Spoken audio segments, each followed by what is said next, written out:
welcome back to the Express at Peak of Christmas at Grouse Mountain. This is kind of like the Disneyland of Christmas because they have ice skating on an outdoor pond, they have Santa's workshop complete with Santa, and they even have real live reindeer. And they're here for Christmas time. I'm going to hang out till Christmas Eve, and then of course they got to go to work. Around this time of year, they're celebrities. Dancer here is pretty easy going, pretty mellow, as you can see. She's just kind of hanging out, seeing how things go on. Vixen's, maybe as her name suggests, a little more spirited. She likes to wrestle with me when I'm in there when we're cleaning up, and she's often the one that'll be a little more animated when we bring her out. Hi there, boy. 2 of Santa's 8 reindeer are resting up before their big day. So just watch yourself around her antlers. You got to move kind of slow. You don't want to move too quick. The main reason that we have Dancer and Vixen here is for our Peak of Christmas event. So they're kind of the ambassadors for Santa Claus. They'll come out from time to time to meet the children, and we also give daily reindeer interpretive talks. So at 2 o'clock and 4 o'clock, wildlife staff will come out, we'll talk to the crowd that's here, tell them about Dancer and Vixen. They've been a tradition here on Grouse for around a decade. It's great to come up and see them. A lot of kids especially come up and had no idea that reindeer really existed, and they're quite excited to see their first reindeer, and Dancer and Vixen, of course, will come over to the fence to greet them. I like them because they're cute animals and they like to lick hands and stuff. They're cute. Yeah. I love animals, so reindeers, they're really awesome. I've never seen one this close before. Reindeer are domesticated. They've been domesticated for about 1,500 years. So Dancer and Vixen have grown up around people, and of course every Christmas they come out and meet all the kids. So they're really comfortable around people, and it makes them a lot of fun to work with. I'm surprised. They're smaller than I actually thought they were going to be, but they're beautiful. It's so fun to have them up here. When I was little, I didn't think they were actual animals. The Reindeer of Christmas legend first appeared in verse in 1823. The poem "'Twas the Night Before Christmas" became a holiday classic. And a misreading of that poem actually led to the myth that reindeer can fly, and even though they can't, they can sure get around on ground. Take a look at these hooves. They are broad and thick, perfect for treading on snow and preventing sinking. They actually act like big snowshoes. They'll spread out. So unlike a horse or a regular black-tailed deer that we have up here that has a solid hoof, reindeer hooves actually spread out, so it's like a big snowshoe on the ice and the snow and gives them better footing. But for now, they're just taking it easy, basking in a bit of celebrity spotlight and waiting for their big night. On Grouse Mountain, I'm Peter Kim for The Express. Little fun reindeer fact for you. Reindeer are the only member of the deer family in which both sexes have antlers. And you can see the reindeer here at Grouse Mountain as part of the Peak of Christmas Festival until December the 24th. They're also involved in their annual Parade of Trees, which supports the SOS Children's Foundation. And we have those details coming up after a very special story with the Starlight Foundation. Inspiration Bear is a bear in honor of my brother, Finn Mason Sullivan. The nose is because Finn's favorite color was pink. The eyes are brown because Finn's eyes were brown. Perfect. And he had to be cuddling. Sarah Sullivan and her little brother Baird love their Finspiration bears. This is a bear that looks like a rabbit. I just think it's a rabbit, but now it's a bear. The pair co-designed the bear in honor of their brother Finn, who died from cancer 2 years ago. Pat Sullivan is Finn's dad. What Finspiration Bear does is really help send the message of Finspiration.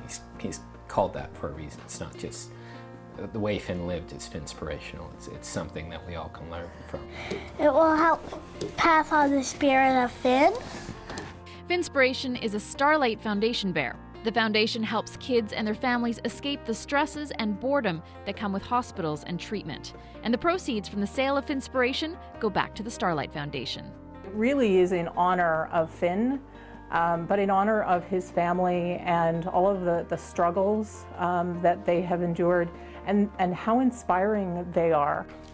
And what's this one? And these are... And I think for them it's been a real point of pride and a very fond memory of Finn.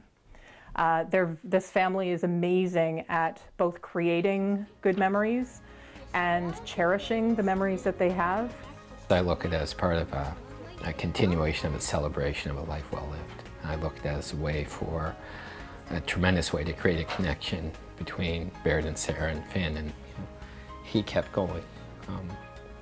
And so, eventually he died, but it's more important to remember that he lived.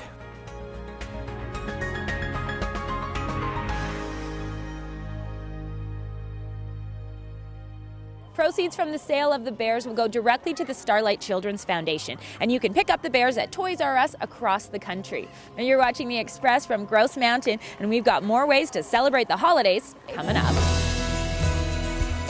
After the break, the Spirit Gallery is a great place to get inspiration for your Christmas tree decorations. the SOS Parade of Trees at Grouse Mountain. A Heritage Christmas at the Burnaby Village Museum. The Express. This is your local voice.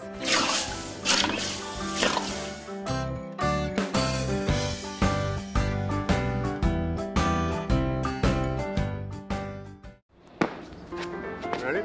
This is for all the money. Let's see if you can get this.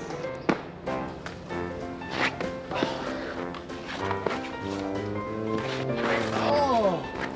Ah! Oh, yes I did. Nice shot. Yeah. I think I gotta work on my game a little bit. You were awesome. How many goals do you think you got on it today? Maybe 20. I'm not sure. You never know. I think you're pushing it a little bit with 20. Welcome back to The Express at Grouse Mountain for the peak of Christmas. Now this place is known as a mecca for outdoor winter fun, but you can also celebrate the holidays inside the Peak Chalet. The Spirit Gallery is a great place to get inspiration for your Christmas tree decorations. It's also a great way to support the SOS Children's Village. The 24 tree, and look at this, Santa's reading the paper.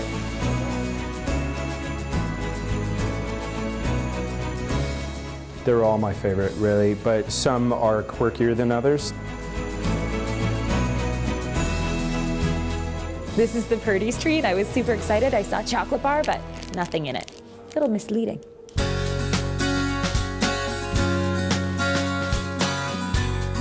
The SOS Children's Village is a charity that supports orphans and children in need, and this is a great way for people to donate as much or as little as they want while viewing some really, really cool Christmas trees.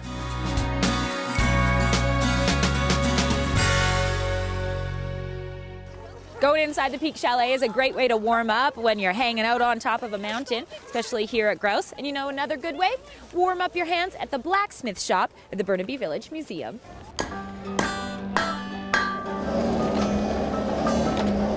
Hello, I'm Miss Penny, and I'm blacksmith here at the Burnaby Village Museum. I've been blacksmithing and apprenticing for a number of years, and you might be a little surprised because you might have expected a great big strong brawny man as a blacksmith.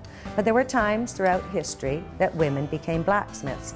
Now blacksmiths use two kinds of metals, the black metals, both steel and iron, and we use those things to forge, work at our forge. We make things like tools. Throughout history, about 3,000 years of blacksmithing, they've made, for the carpenter, hammers and nails, screwdrivers and wrenches. If you're a farmer, you needed a blacksmith to make your shovels, rakes, hoes, the plows, and not to mention the horseshoes. All of those things throughout the ages made by blacksmiths. Of course, things changed with time. Machines replaced the blacksmith. Unfortunately, it was the blacksmith who made those machine parts to start with. Those machines made more machines, put us out of business. To a degree, because there still are blacksmiths about. We use machines sometimes here at the village. The year is 1925. We use the machines to help cut our steel. I've cut a piece here already and started work on it. So I use the anvil to make my loops. I twist the metal, that sort of thing. And again, I can make anything from a simple nail to a complicated piece of machinery. Coal was extremely important to the blacksmith and to all the trades, whether you be carpenter, fisherman, farmer, because without that coal, the blacksmith could not make the tools for your trade. And the coal was used in the forge. So we light up the coal. We can get it up to temperatures in the forge of about 1,500 degrees Celsius, so it is really effective at heating up the steel. The steel, as it heats up, goes through color changes. So with that heat in the coal fires, you can get it to sort of a red, orange, up to a white hot level where the steel becomes a liquid steel. This is called a quenching bucket, and very important to have a quenching bucket when you want to cool it down, and it cools rather quickly. So if you've got a hot piece of steel, you want to put it into the water, and it cools it quite quickly. Movement through the water actually speeds up the process. I've made the loop, I've done the decorative twist, I've curled the tip to keep it from snagging clothing. You would simply put a nail through it and hang it on the wall. So I hope you all come down to the Burnaby Village Museum to see us.